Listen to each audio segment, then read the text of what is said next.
ఈరోజు టాపిక్ ఏంటంటే మీరు చూసారు ఆల్రెడీ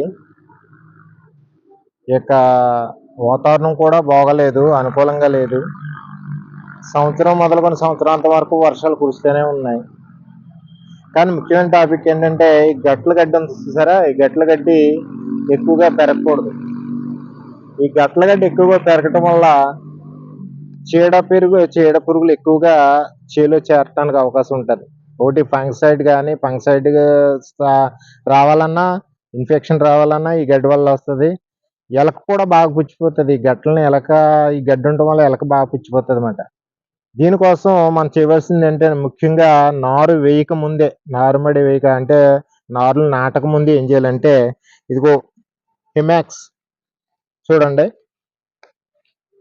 హిమాక్స్ అలాగే మ్యాక్స్ ఈ రెండు కలిపి స్పేర్కి వచ్చి 25 ml 25 వల్ల 30 ml వేయాలి కంపల్సరీ. 30 ml ఉప్పు కలిపి, అంటే ఉప్పు ఉంటుంది కదా కళ్ళుప్పు, ఆ కళ్ళుప్పు కలిపి స్పేర్ చేసినట్లయితే బాగా ఈ గడ్డి చనిపోవడానికి అవకాశం ఉంటుంది.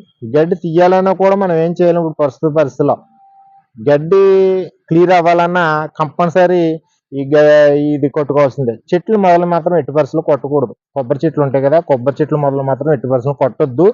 మీరు గట్టు బాగలేదు కాబట్టి ఆ గట్టు మొత్తం అన్ని గట్లు కొట్టాలంటే కంపల్సరీ ఈ యొక్క స్పేరింగ్ అనేది కంపల్సరీ చెయ్యాలి.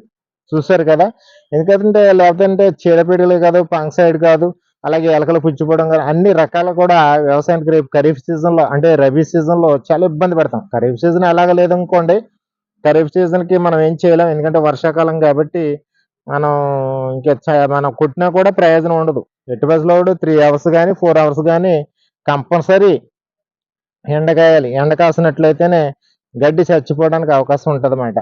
ఓకే ఫ్రెండ్స్, ఈ వీడియో నచ్చినట్లయితే ప్రతి ఒక్కరూ కూడా లైక్ చేయండి, షేర్ చేయండి, సబ్స్క్రైబ్ చేయండి. Thank you friends.